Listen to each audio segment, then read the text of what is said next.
Hello and welcome to the season review of the Eat Slugs Malfoy Fantasy League 2021. As always, I am your host, Ben Mower, and I'm joined by manager of Lamptey and Biscuits, Harvey Tournant. Hello, everyone. I'm the winner. Just thought you'd know. Yeah, and we can see that from this graph. This is your line and your overall rank. And I think you were pretty good this year. Consistency at the key, top. And he's king. Look at that drop off from Big Green there. Big Green, Will Kenzie, he really just was not playing. He's not taking it seriously. He's let the league down again for the second year running. There's a level of not caring that is to be admired, though, don't you think? No, I find it quite offensive. I put a lot of effort into managing this league and this presentation. So everyone subscribe to this presentation. Yeah, like, comment, subscribe. This is a new YouTube channel I'm setting up called Ben Loves It. So and then we just have this middle cluster of averageness, of which I sit. I think Yellow did pretty well. How did you think I did this year? I think averages and pretty good. Yeah, no, pretty good. Your achievements this year. And then there's who's red? Red is Alex. He just about came sixth. So Alex criticising his team from day one, saying that he's been shit, has actually worked out quite well because he was quite poor. Yeah, look out. Yeah, no, he turns out his analysis of his team is pretty spot on because they are shit, and he said they're shit. He said they're shit, so we're actually allowed to now say, looking at the data, that he was. And in the hot pink is Doankers, and he came second. And he said forward. Yeah, returned to form after last year's two-time champion. Any normal seasons. Doankers, that when he does fall short, that it's so much more hard on him personally, on an ego level. Yeah, he takes it hard. He does take it hard. He must have hated seeing himself behind Ciaran towards the end of the season here. Ciaran had a little blast there. Well, Ciaran had a great season for himself. Yeah, you can see that he really. At one point, he was below Dave. I mean, imagine finishing below Dave. I wouldn't finish on Dave any day. Rarely finish on Dave. And Ciaran can be, third place. I think he was the surprise package of the season. I think this is a season goes on. Who's Gray? Who have we not spoken about? Gray Dave. We haven't spoken Edgy about Gray Dave yet.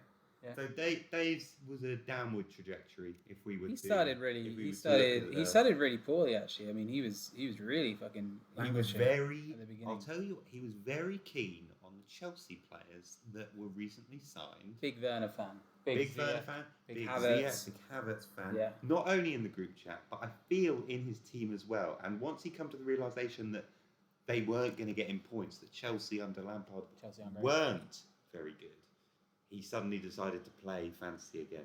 And he was consistent throughout that. He just had a small... He ends up with a fifth place finish, just coming behind myself. And I came below Ciaran, which is just like Alan Kelly's sleepover. It was actually Jack Fosbury's sleepover. Let's move on to the highs and lows. The great performances and the performances we'd rather forget. That is a lot of data. That's a lot of points, isn't it? Let's dig into the data, Ben Mower. There's a lot of hundreds here. In fact, more hundreds than we've ever seen before in this league.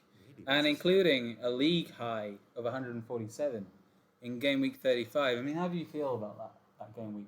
Well, I was very pleased with it, solely because it was preceded by a low for me. And that is solely down to fixtures, really, because Man United were denied the chance to play, and Liverpool, the week previously. Yeah.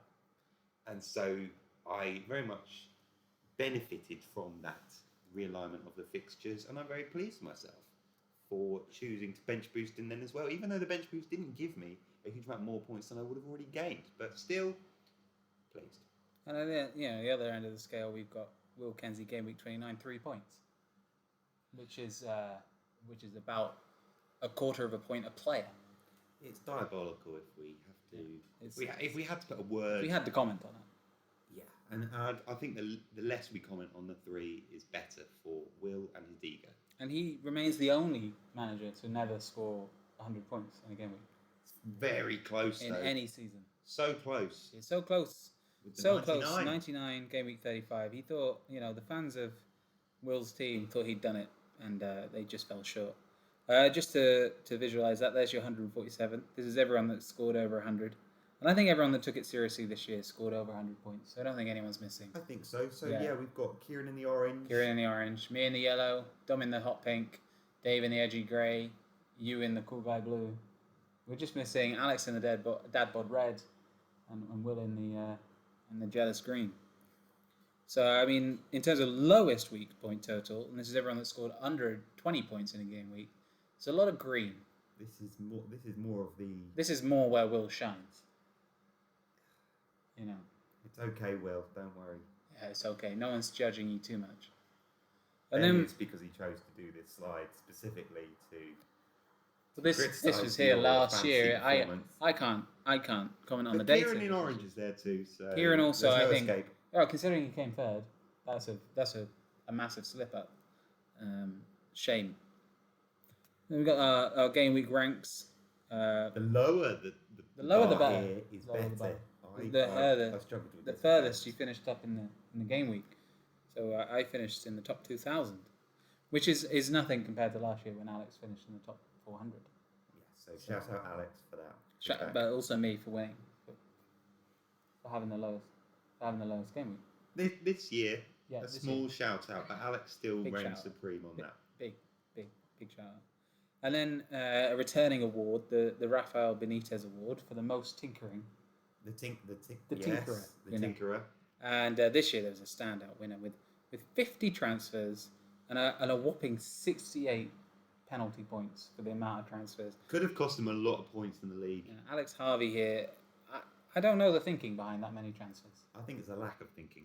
I think it's a lack of thinking and a lack of faith in his players. He never liked his team. Let's dig down into the narrative. He never liked his team, and so he's going to make more changes than he needs to. Yeah. Simple. You don't need to make the changes. Next year, Alex, don't make the changes. Or do, because it benefits everyone else. Yeah, it definitely made it easier to finish above him, the amount of transfers that he made.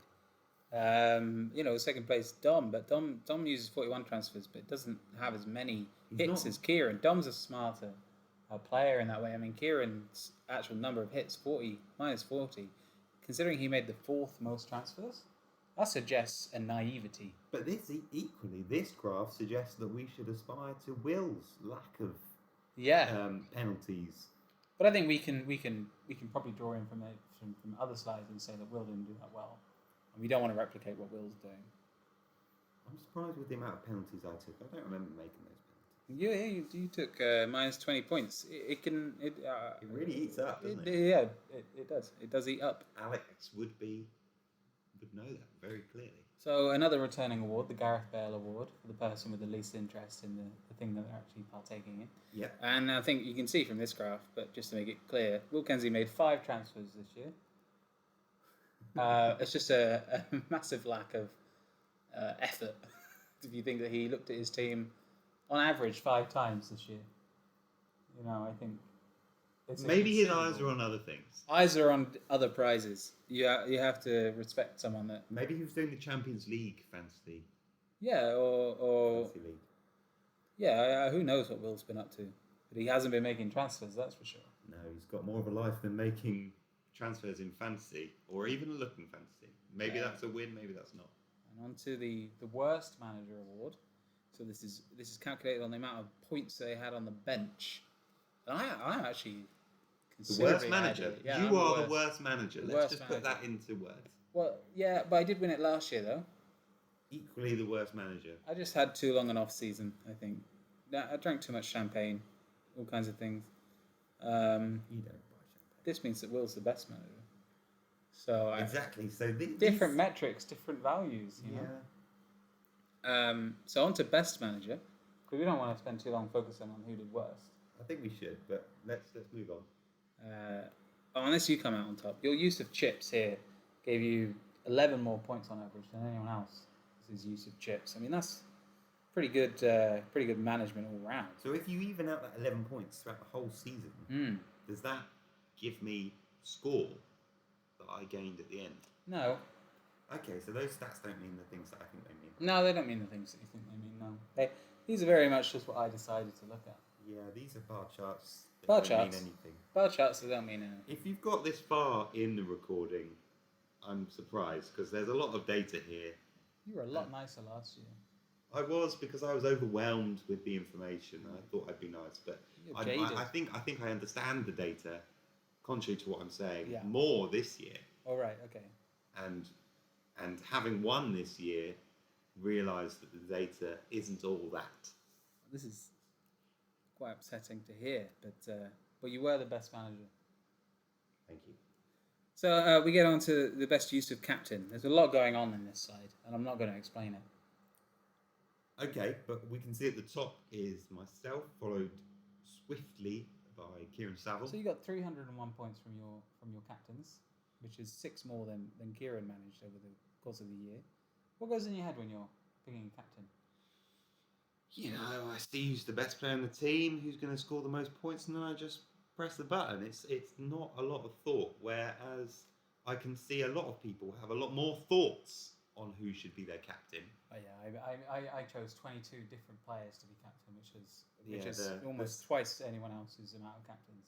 And there's a lot of thought going on there, and not a lot of points. Not a lot of points. No. So it doesn't really pan out. Equate. You want to just pick your best players at the end of the day. Exactly. That's something that becomes abundantly clear. I mean, your choices of Gundogan though was, I think, very important. He had a mid-season flare-up, didn't he? Yeah. And I feel I very much took a hold of that, whereas my other competitors in this league failed to do so with Gundogan. I feel that's where I pulled away. Point out a few failures on the captain perspective. I mean, very here is the time that I picked. No, it's not Dunk. I can't quite get it. Ings, and he got me 1 point. Or again, Ings. What I'm learning is don't pick Ings and don't pick Firmino. So Ciaran picked Firmino 4 times for a total of 6 points. So we're saying pick the old favourites. Pick the best players in the league. Yeah. The Salahs, the Salahs, the Keanes, the Fernandes.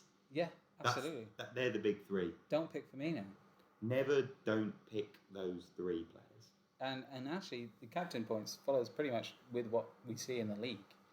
Only Ciaran outperforming Dom on this metric. So captains are very important. And pick your best players. That's what we can take away there.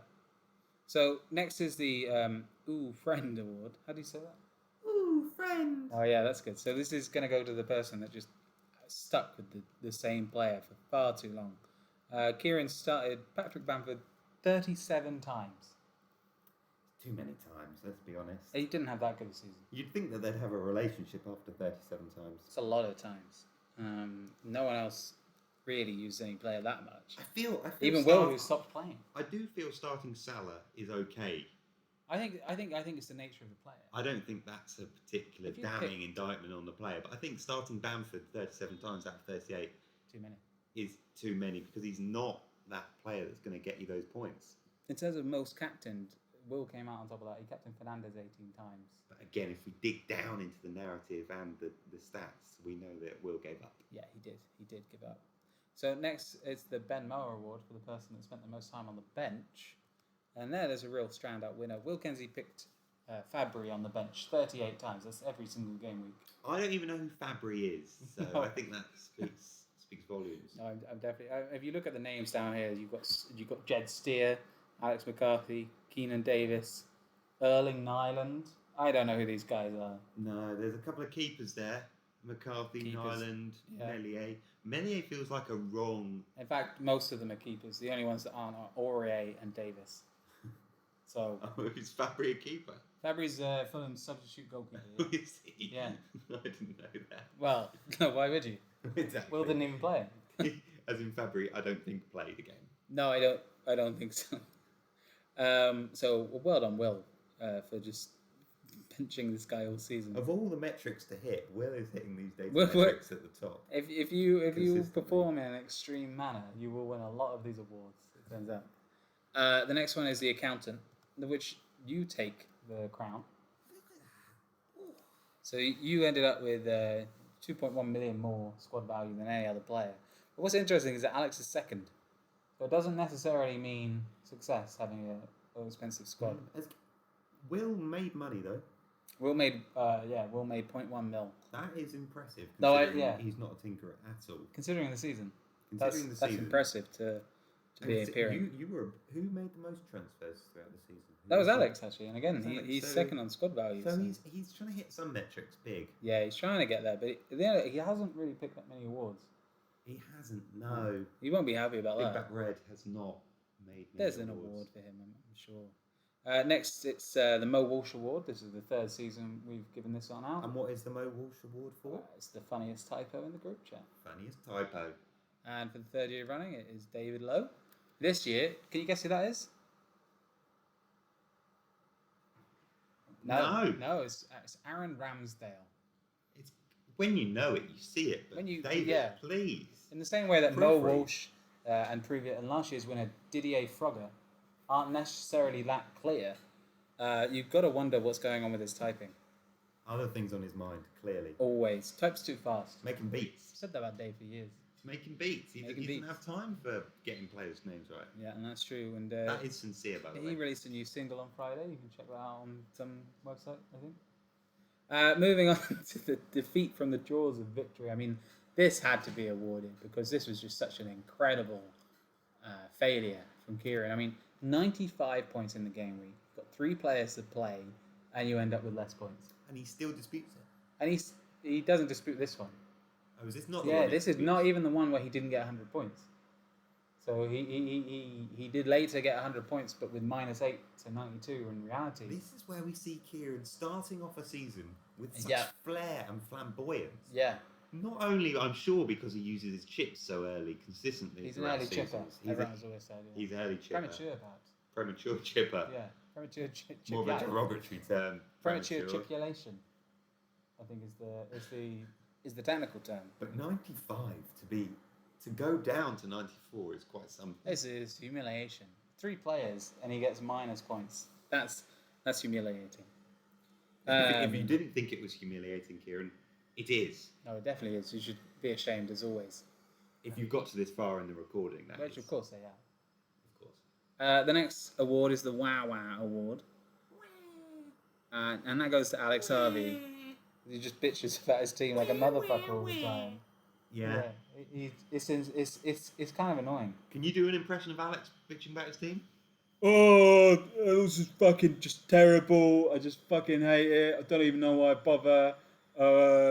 Fernandez is shit. You know, that kind of thing. Yet he still makes the most transfers. Yeah, he pays the most attention. Pays the most attention, but still, there is an equation there, isn't there? Pays the most attention, yet is most disappointed by the team. Yeah. I think you need to take a step back, Alex. You need to get a life, Alex. Look, Alex, you're a guy with a wife and a house, nearly. You need to just take a step back, and enjoy the life you're living, and stop judging yourself on fantasy so much. You know, man. Just have peace. You know. Honestly. Yeah. We get on the worst performance. So this is this is really for me. Jan Badnarik, who scored me -7 points, which is a league low for the entirety of fantasy in the entire history. But I stuck with him, and he got me 0 the next week, and then the week after that he got me another 0. You thought he'd pick up, really. You thought after the 7 points he'd really dig deep, and bring some points back into the game for you. But I think it probably would have been the best thing to do to sell him after the -7. Yeah. Take the L and pick someone else that's not a Southampton player, because Southampton this season were quite poor. But I having a refuse Southampton player didn't work out for anyone in this league. And I should have seen that earlier. The last award of the evening before the big one, which I think we all know where that's going, is the Blind Belief Award. And of course that goes to the biggest mole of them all, Dom Ankers, for really, really, truly believing that he'd catch you right up until the final game week. He really thought he was going to reel in a 250-point gap in 1 week. I don't have any evidence of this, but I'm reliably informed that Dom did think he could catch me. Yeah, he did. Yeah. Maybe not up until the final game week, but at least maybe with 10 game weeks to go. No, final game week, yeah. He said to me, he texted me, he said, "Hey Ben, just wanted to say you look really good today, and also that I think I can catch Harvey in the final game week. And I Well- said, Dom, bit gay, but Wait, let's see the message. yeah, there it is. Nice. There you go. Yeah, That is. pretty hot stuff, right? This award is. That's it. Yeah. I Yeah. guess you can't argue with that. There's the Amazing. evidence right in front of me. Blind belief.